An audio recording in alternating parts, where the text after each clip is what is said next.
Hello students, हम कर रहे हैं शेक्सपियर PYQ। तो उसी में 51 क्वेश्चन है। ये शेक्सपियर के वो PYQ हैं जो किसी न किसी एग्ज़ाम में आए हुए हैं, और सबसे अच्छी तैयारी आप PYQ से ही कर सकते हैं, ये आपको पता होगा। तो मैं हर वो क्वेश्चन करवा रही हूँ जो आज तक TGT PGT या किसी न किसी एग्ज़ाम में आए हुए क्वेश्चन हैं, और जल्दी जल्दी हम शेक्सपियर के क्वेश्चन का रिवीजन कर रहे हैं। मैं सारे ऑप्शन नहीं पढ़ूंगी क्योंकि इसमें सारे ऑप्शन पढ़ने में टाइम वेस्ट हो रहा है। तो अगर आपके पास टाइम है आप आराम से सारे ऑप्शन पढ़ सकते हैं। मैं डायरेक्ट आंसर बताऊंगी और उसकी एक्सप्लेनेशन बताऊंगी, और इस तरह जल्दी से जल्दी हम सारे क्वेश्चन करेंगे। मेरा फर्स्ट क्वेश्चन है मॉलकॉम। 51 क्वेश्चन है। मॉलकॉम में इन मैकबेथ इज ए डंकन, यानी मॉलकॉम कौन है? इन मैकबेथ इस डंकन का क्या है? तो ये क्या है? मेलकॉम मेलकॉम एल्डर सन है। मेलकॉम इन मैकबेथ, ये मैं आपको बता रही हूँ कि जो मेलकॉम है वो मैकबेथ मैकबेथ में डंकन का एल्डर सन है, यानी कि जिसको उत्तराधिकारी घोषित किया था डंकन ने कि उसके बाद वो उत्तराधिकारी बनेगा। फिर उसके बाद मैकबेथ डंकन को मार देता है। डंकन ने जब मैकबेथ को मारा तो फिर मेलकॉम और Donald Ben flu from Scotland, वो स्कॉटलैंड में भाग गए इस डर से कि कहीं वो उनको भी ना मार दे। सेकंड क्वेश्चन में आते हैं। With which among the following place of Shakespeare not a tragedy. इसने ये पूछा है कि शेक्सपियर के कौन से प्ले ट्रेजेडी नहीं है। हैमलेट, टेम्पेस्ट, ओथेलो और मैकबेथ, इन सब में से पूछा है। तो टेम्पेस्ट, वैसे जो हैमलेट के जो हुक्म, Hamlet, Othello, King Lear, Macbeth, इनको सबको याद करने की एक ट्रिक है। ये लिखा 1602 में, तो ऐसे याद करेंगे, ठीक है। अब ओथेलो लिखा 4 में, और मैकबेथ लिखा 6 में, और 6 से कम में क्या होता है? किंग लियर लिखा 5 में। तो इस तरह से आप इसको लर्न कर सकते हैं आराम से, ठीक है। उसके बाद टेम्पेस्ट, टेम्पेस्ट को भी आप लर्न कर सकते हैं। कई बार हरियाणा में हम बोलते हैं कि टैम टैम टैम क्या हुआ? टैम मतलब 11 बजे है, तो इसको आप ऐसे याद कर सकते हैं। क्योंकि कोई भी ट्रिक आप बना के इसको इजीली लर्न कर सकते हैं, क्योंकि बिना ट्रिक के तो हम कुछ कर ही नहीं पाएंगे। एक कोई भी डेट याद करना मुश्किल होता है, अगर हम कुछ उसका कोई क्लू बना लें या कोई ट्रिक बना लें तो उसको याद करना ईजी हो जाता है हमारे लिए। तो इसके अंदर क्या पूछा गया है कि following place is not a tragedy. Tempest क्या है?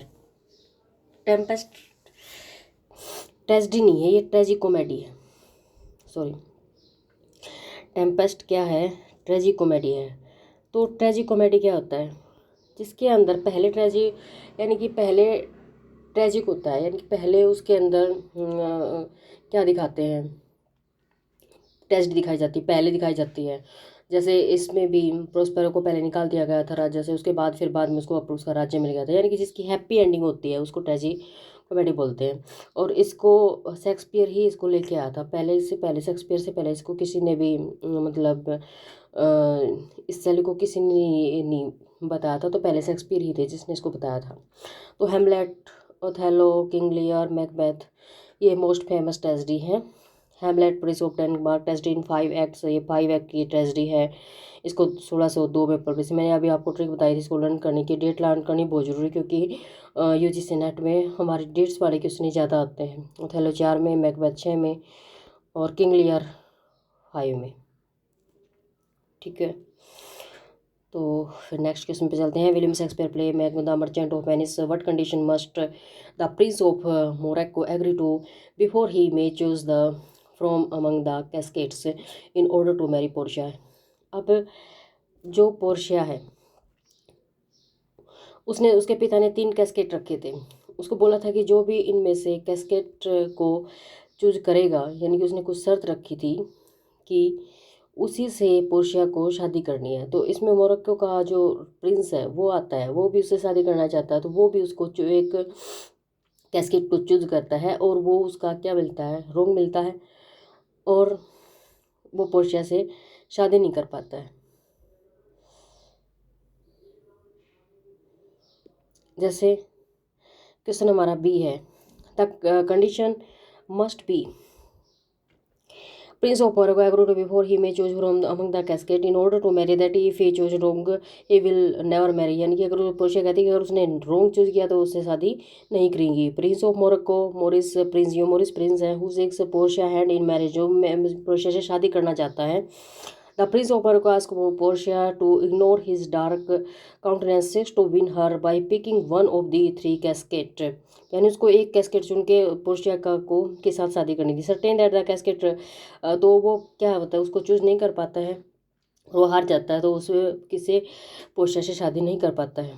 Merchant of Venice 16th century play है, रिटर्न विलियम शेक्सपियर ने इसको लिखा था। In which a merchant in Venice named Antonio defaults on a large loan provided by Jewish money lender Shylock. आपको पता है कि साइलोक होता है जो जिससे क्या लेता है, लोन लेता है। कौन लेता है?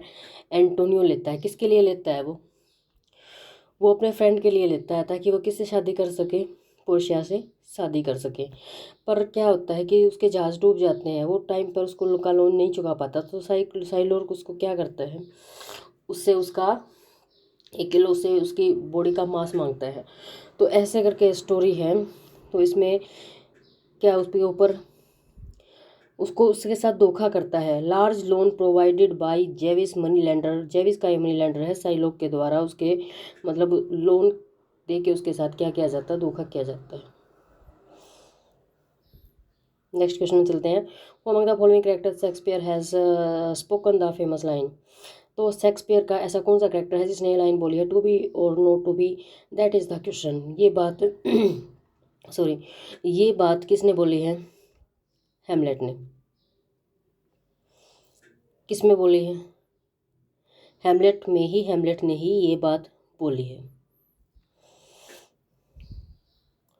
इसकी एक्सप्लेनेशन दी हुई है। The character Hamlet has spoken the famous line to be और not to be that is the question in Shakespeare play Hamlet act 3 और सीन 1 में कहता है Hamlet prince of Denmark, Hamlet prince है डेनमार्क का। ये ट्रेजेडी है 5 acts की, बाय विलियम शेक्सपियर ने लिखी हुई है। रिटन अबाउट, इसको 1599 और 1601 में पब्लिश करवाया गया था। In first quarto edition 1603 from an unauthorised text with reference to an earlier play के अंदर इसको क्या करवाया गया था, पब्लिश करवाया गया था 1603 में। ठीक है। Next, amine Shakespeare Emilia, sorry ये एमिलिया है, यहाँ पे ऊपर एमिलिया दिया हुआ है, ये आप ठीक कर लें। Emilia in Shakespeare Othello, Emilia कौन है शेक्सपियर कहते हैं कि शेक्सपियर ओथेलो में, तो ये वाइफ ऑफ यागो, यागो की वाइफ है। Emilia in Shakespeare Othello is the wife of Iago. Othello full title the tragedy of Othello, जो ओथेलो का फुल टाइटल है वो ट्रेजेडी ऑफ ओथेलो है। Moor of Venice is a tragedy by William Shakespeare, ये tragedy है William Shakespeare की। इसको first perform किया गया था 1604 और 5 में। इसको वेनिस में सेट किया गया था। सी पोर्ट इन साइप्रस, यानी साइप्रस का जो सी पोर्ट है, इसका जो शोर्स है वो सिंथियाज हेक्टोमिथी है। ये इंपॉर्टेंट है, यहाँ से आप याद करोगे, Cinthio's Hecatommithi. In the end of the play Emilia tells Othello that last में जब एमिलिया यागो की वाइफ है, तो यागो एमिलिया से ही वो जो हैंकी है वो मंगवाता है, जो डेस्डेमोना को उसके पति ने दिया था, ओथेलो ने दिया था। और उसी के साथ वो उसको ये बात साबित करता है कि जो उसकी वाइफ है, जो उसकी वाइफ डेस्डेमोना है, वो उसको के साथ धोखा कर रही है, यानी वो किसी और से प्यार करती है। तो उसके बाद जब एमिलिया को बाद में सब पता चलता है, तो एमिलिया यागो की वाइफ है, वो बताती है कि जब ओथेलो डेस्डेमोना को मार देता है, उसके बाद ये सीन होता है कि वो इनोसेंट थी Desdemona and यागो is behind the tragic plot. और इन सब के पीछे कौन था? यागो स्टेप्स एमिलिया। और ये सुनने के बाद यागो क्या कर देता है? मार देता है एमिलिया को। Clear. Next, first folio edition of Shakespeare's plays was printed. जो फर्स्ट फोलियो है शेक्सपियर के प्लेज का वो कितने में 1623 में पब्लिश किया गया था। The first folio edition of Shakespeare play was 1603। Mister William Shakespeare comedies histories as days is collection of plays by Shakespeare, commonly referred by modern scholar as first folio, published 1623। It कंसिन जो भी इसके अंदर क्या है, first folio 1623 में आया था। इसके अंदर 36 प्ले हैं और जो पहले इसको क्या करवाया गया था, पब्लिश करवाया गया था हेमिंग एंड कोंडाल के द्वारा। फर्स्ट जो था शेक्सपियर का फर्स्ट फोलियो 1623 में आया था। 36 इसके अंदर प्लेस थे। इसको हेमिंग एंड कोंडाल्स ने इसको क्या करो, हेनरी कोंडाल ने इसको पब्लिश करवाया था। It was dedicated to William Herbert and his brother Philip Herbert. इसको डेडिकेट किया गया था उसके ब्रदर विलियम हर्बर्ट और हिज ब्रदर फिलिप हेमलेट को, सॉरी हर्बर्ट को।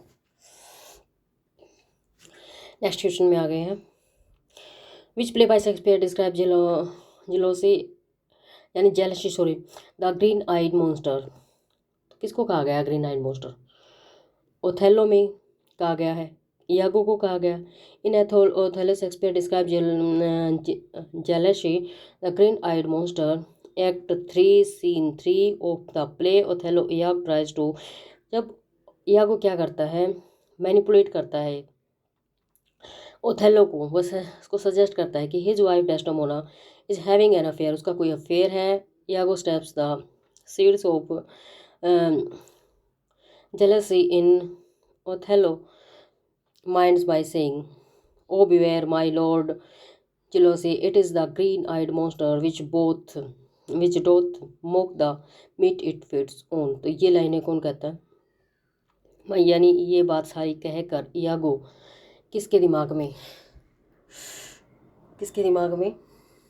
डेस्डेमोना के प्रति ओथेलो के दिमाग में शक का बीज बो देता है कि जो आपकी वाइफ है डेस्डेमोना, उसका कहीं पर अफेयर है। Got it? नेक्स्ट क्वेश्चन है सब title of Shakespeare twelfth night. Twelfth night का शेक्सपियर जो टाइटल है शेक्सपियर का ट्वेल्थ नाइट का वो है what you will. Twelfth night का सब टाइटल है what you will. The sub title of William Shakespeare play twelfth night is what you will. एक कॉमेडी, ये कॉमेडी है इन 5 एक्ट्स की। अच्छा, इसको लिखा गया था 1602 में। नेक्स्ट क्वेश्चन में आ जाते हैं। और जो इसका ओरिजिनल सोर्स है, जो इसका ओरिजिनल सोर्स है वो कहाँ से लिया गया है? Apolonius and Silla by Barnabe Rich and his farewell to military procession. The play centered around the twins Voila and एक मिनट, ये हमने सॉल्यूशन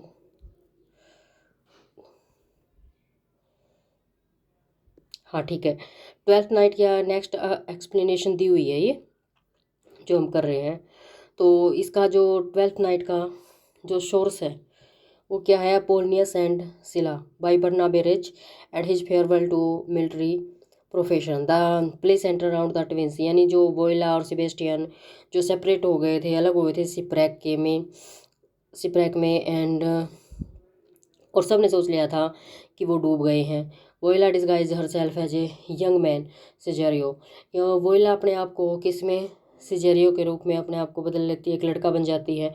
और कैट्स जॉब एक सर्वेंट की जॉब करती है राजा ड्यूक के पास, ओर्शिनो ड्यूक ओर्शिनो के पास। ठीक है, नेक्स्ट क्वेश्चन है which among the following character does not appear in the play Hamlet. यानी प्ले हेमलेट के अंदर कौन सा करेक्टर नहीं है? आपको पता है होर्शियो भी है, जर्ट्यूड भी है, ओफेलिया भी है। हेमलेट की माँ है जर्ट्यूड और इस तरह सारे करेक्टर है, लेकिन ओलिविया नहीं है।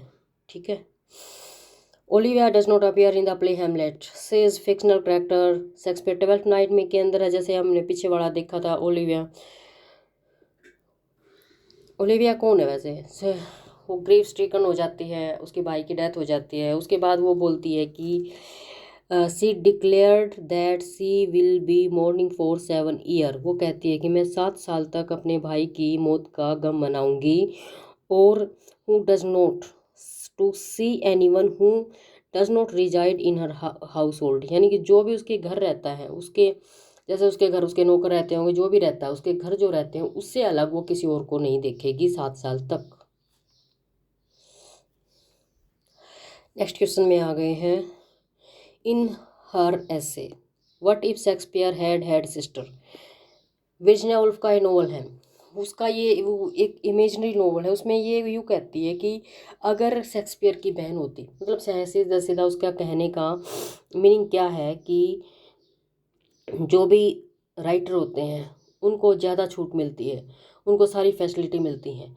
अगर शेक्सपियर की बहन होती तो क्या उसको भी इतनी सारी सुविधाएं मिलती जैसे कि एक मेल राइटर को मिलती हैं, फीमेल राइटर को नहीं मिलती हैं। तो उसी के ऊपर विर्जिनिया वुल्फ ने ये नोवेल लिखा है।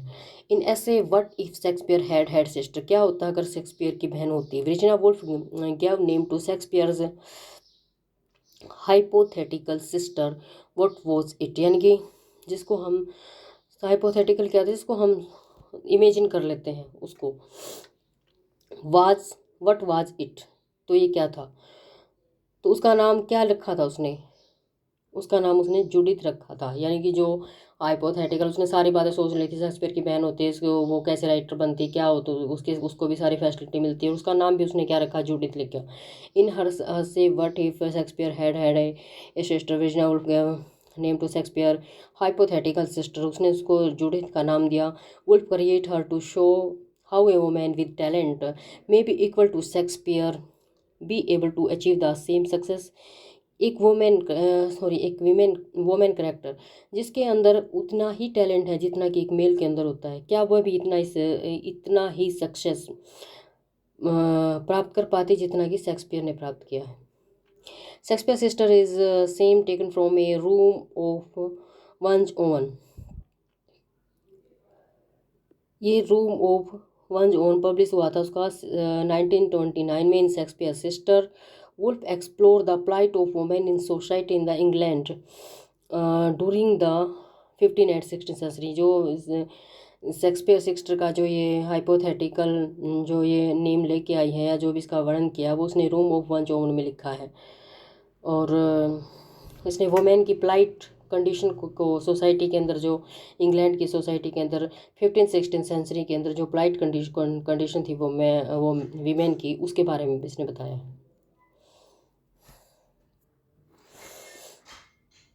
Why did ghost in Shakespeare Hamlet disappear when Horatio asked the ghost to reveal its secret? अब जो हेमलेट है उसके अंदर जो हेमलेट के फादर का जो घोस्ट है वो डिसअपियर क्यों हो जाता है, वो क्यों डिसअपियर हो जाता है। When Horatio asked the ghost to reveal its secret, जब होर्शियो उससे ये भूत से कहता है कि वो उसका भेद बताए यानी उसका सीक्रेट खोले। Coke crooked and signalled that is morning, यानी कोक क्या होता है, मुर्गा, यानी मुर्गे ने क्या करना, भाग दे दी थी और उसने मॉर्निंग होने का सिग्नल दे दिया था, इसीलिए भूत वहाँ से भाग गया था। The ghost in Shakespeare Hamlet disappear when Horatio asked the ghost to reveal its secret because at the time cock, यही बात है कि भी कोक ने भाग दे दी थी और उसने मॉर्निंग होने का संकेत दे दिया था, इसलिए घोस्ट वहाँ से भाग गया था। Actually the ghost is the spirit of the father who tells the horror of, यानी कि वो बताना सब कुछ बताना चाहता था but he lament that everything he wants to say can not say told, but उसको दुख था कि वो जो बताना चाहता था वो नहीं बता सका। Rest of the option are, ठीक है, ये याद कर लेना। Next, oh what a noble mind is here here sorry, earth oven, the courtier, the soldier, the courtier, soldier, scholar, eye, tongue, sword. Who is the noble mind referred in the above line from Shakespeare Hamlet? Shakespeare में Hamlet को ने किसको बोला in from Shakespeare Hamlet. Who is the noble mind referred, किसका को noble mind कहा गया है हैमलेट, शेक्सपियर के हैमलेट नोवेल में।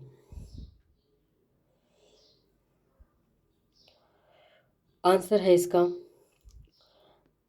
हेमलेट। हेमलेट को कहा गया है noble man. In the above line from the Shakespeare Hamlet is noble mind, sorry noble mind कहा गया है हेमलेट को।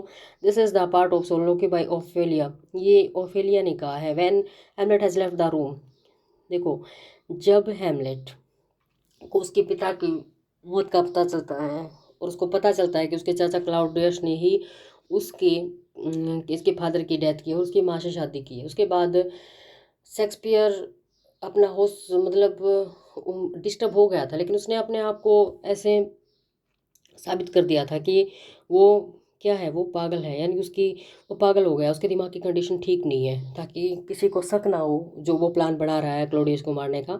तो इसलिए उसने अपने आप को ऐसे बना लिया था। तो इसी टाइम पे जब उसे ओफिलिया हेमलेट जब रूम छोड़ के चला जाता है, ओफिलिया के साथ है होता है वो, तब ओफिलिया कहती है says that Hamlet is not the same as before, किससे हेमलेट पहले जैसा नहीं रहा, and she is not in the condition to think what is actually happening with Hamlet.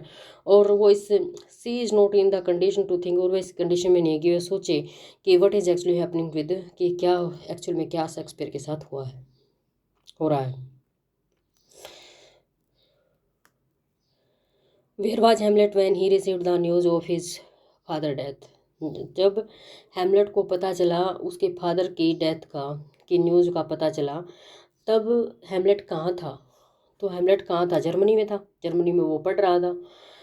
Hamlet was in Germany when he received the news of his father death. Hamlet 1602 में लिखा गया है। तो is a tragedy by 5 acts by William Shakespeare, he is prince of Denmark, वो Denmark का prince है। Shakespeare is telling the story of prince Hamlet, Shakespeare किसकी story बता रहा है? प्रिंस हेमलेट की। Drive from swear sources from book 3 और IV sorry 4th of सेक्सोग्रामेटिक्स 12th century गेस्टा डेनोरम, यानी ये बुक दी हुई है वे सेक्सोग्रामेटिक्स, जिसमें से ये जो बुक है इसका जो हेमलेट की स्टोरी है उसका उसका सोर्स लिया गया है। At the age did Shakespeare get married Anne Hathaway, तो हैने हैथवे से उसने कब शादी की थी, जब कितनी एज थी शेक्सपियर की? शेक्सपियर 18 साल का था, ठीक है। और Anne Hathaway, Shakespeare get married at the age of 18 and Hathaway she was 8 year senior to him, वो उससे 8 साल बड़ी थी। फर्स्ट फोलियो,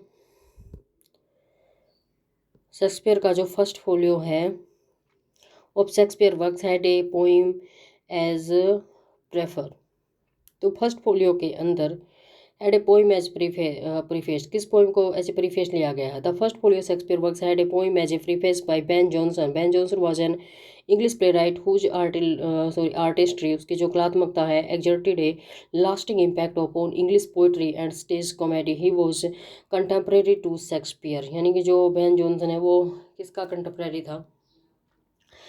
शेक्सपियर का कंटेम्प्रेरी था, ठीक है। और उसकी कला काफ़ी मान थी और बहुत ही मतलब इंग्लिश पोइट्री के ऊपर और स्टेज कॉमेडी के ऊपर उसने बहुत अच्छा इम्पैक्ट डाला उसकी पोइट्री ने। ही वॉज, और वो शेक्सपियर का कंटेम्प्रेरी था, कंटेम्प्रेरी होता है समकालीन था। तो फर्स्ट फोलियो में शेक्सपियर के वर्क में had a poem as preface, यानी कि किस की पोइम को एज ए प्रीफेस लिया गया है, तो फिर वो कौन है? Ben Jonson. नेक्स्ट क्वेश्चन, 14 ब्रास इन हेमलेट इज, ये इम्पोर्टेंट क्वेश्चन है। 14 ब्रास in Hamlet prince of Norway, तो 14 ब्रास है हेमलेट का में वो कौन है? वो नॉर्वे का प्रिंस है। अब 14 ब्रास in Hamlet in the prince of Norway, यानी कि 14 ब्रास क्या है? हेमलेट इज द प्रिंस है नॉर्वे का। Whose father was killed by Hamlet father, जिसके पिता, जो हेमलेट का पिता था, मैं बताती हूँ आपको, जो हेमलेट का पिता है उसने प्रिंस ऑफ नॉर्वे के पास के ऊपर युद्ध किया था। Whose father was killed by, यानी 14 ब्रास जो इस Hamlet is the prince of Norway, Norway का प्रिंस है, तो 14 ब्रास के फादर को हेमलेट के फादर ने युद्ध कर में मार दिया था। 14 ब्रास विशेज टू अटैक डेनमार्क, अब वो जो 14 ब्रास है वो किसके ऊपर अटैक करना चाहता है? डेनमार्क के ऊपर, अपने पिता का बदला लेने के लिए, making him another foil for prince Hamlet, ठीक है। तो वो किस लिए युद्ध करना चाहता है डेनमार्क के ऊपर? अपने पिता का बदला लेने के लिए। कौन? 14 ब्रास, क्योंकि 14 ब्रास के पिता को किसने मार दिया था? हैमलेट के पिता ने मार दिया था।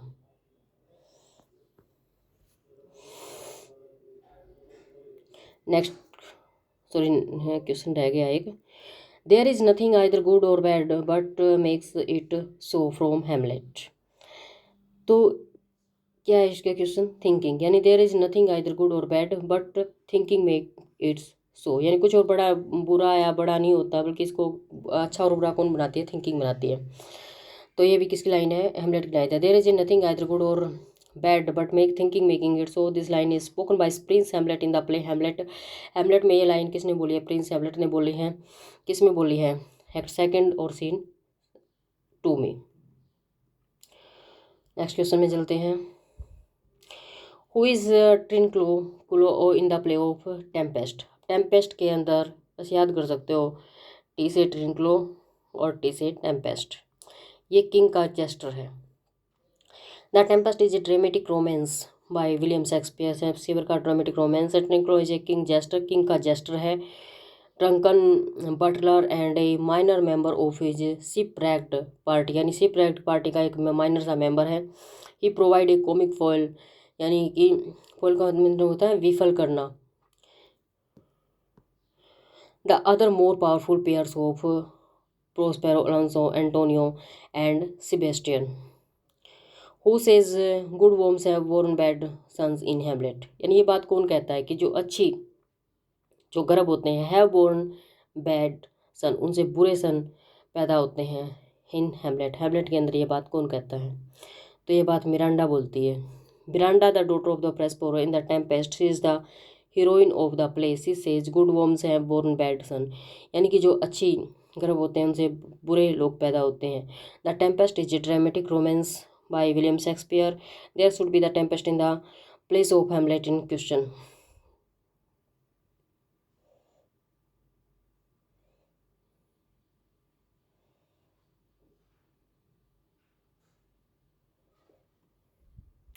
अच्छा, यहाँ पे जो हम क्या है, हेमलेट दिया हुआ है, हेमलेट नहीं आएगा यहाँ पर, द टेम्पेस्ट आएगा। ठीक है, ये यहाँ से आप ठीक कर लेंगे। तो who says good worms have borne bad son in 12th sorry in Tempest. अब ये क्वेश्चन आपको समझ नहीं आएगा क्योंकि एक्सप्लेनेशन में भी नहीं दिया हुआ कि ये किसने कब कहा था। जब उसको जो मिरांडा को उसके चाचा के बारे में पता चलता है कि उसने राज्य उसके पिता का राज्य हड़प लिया था, तब ये बात वो उसके चाचा के लिए बोलती है कि उसकी जो दादी है वो बहुत ही फेयर लेडी थी, बहुत ही सुंदर लेडी थी। तब वो बोलती है कि जो कई बार ऐसा होता है कि जो अच्छे गर्भ होते हैं उनसे बैड सन पैदा होते हैं। तो वो ये बात अपने चाचा के लिए और अपनी दादी के बारे में ऐसा बोलती है। Next 70 question. This is considered to be the first play of Shakespeare by general consent.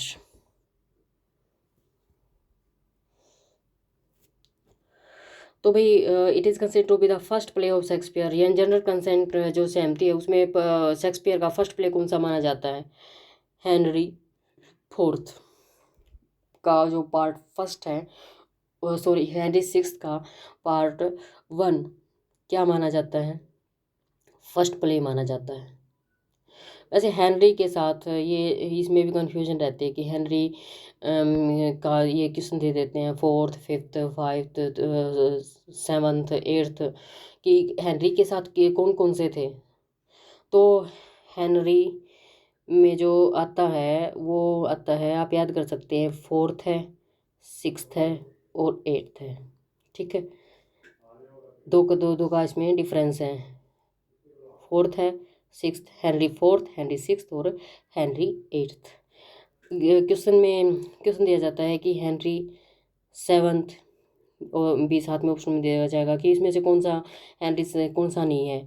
तो हेनरी 7th नहीं है, तो आप इसको याद कर सकते हैं, 4th है, 6th है और 8th है।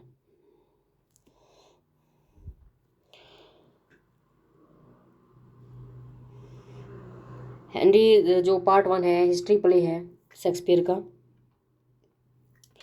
विलियम शेक्सपियर ने लिखा था। पॉसिबिलिटी इन कोलैबोरेशन विद, इसको क्रिस्टोफर मार्लो के साथ लिखा था, ऐसी पॉसिबिलिटी है थॉमस नास और थॉमस नास के साथ 1591 में। सम इम्पोर्टेंट कैरेक्टर हैं जो हेनरी में king of Scotland, Duke Bedford and Humphrey, और ये ड्यूक ऑफ ग्लौसेस्टर, ये इसके कैरेक्टर हैं। What was the tragic flaw in the character of Macbeth. Macbeth के कैरेक्टर के में जो ट्रेजिक फ्लॉ है, यानी कि जो ट्रेजिक फ्लॉ हुआ है, वो मतलब क्या ऐसी बुरी चीज़ थी शेक्सपियर के मैकबेथ में जिसकी वजह से उसका नाश हुआ। तो एम्बिशन, ओवर एम्बिशन मतलब उसको पहले वो राजा बनना चाहता था, उसकी एम्बिशन बढ़ती गई, उसकी इच्छा बढ़ती गई, तो उसके अंदर जो ओवर एम्बिशन थी, एम्बिशन थी, उसकी वजह से उसका ट्रेजिक फ्लॉ हुआ। Macbeth is regarded as the famous tragedy of four tragedy, यानी जो फोर ट्रेजेडी है हुक्म, उसमें से शेक्सपियर की मैकबेथ है, वो भी एक ट्रेजेडी है। Over ambition was the tragic flaw in the character of Macbeth, hero of the play. ये आपको मैंने बता दिया था कि ये जो हुक्म दिया हुआ, इसको याद करने की मैंने आपको ट्रिक भी बताई थी। कैसे याद करोगे? 2 2 दूनी 4 और 2 3 6, और 6 से कम क्या होता है? 6 से 1 कम होता है 5। ऐसे भी याद कर सकते हो, 2 3 6 और 4 और 5 बीच में, ठीक है। ऐसे 2 4 5 और 6। गोट इट स्टूडेंट्स, आपको समझ आ गया होगा। अगर आपको मेरी वीडियो पसंद आ रही है तो please like share and subscribe. Video देखने के लिए आपका धन्यवाद।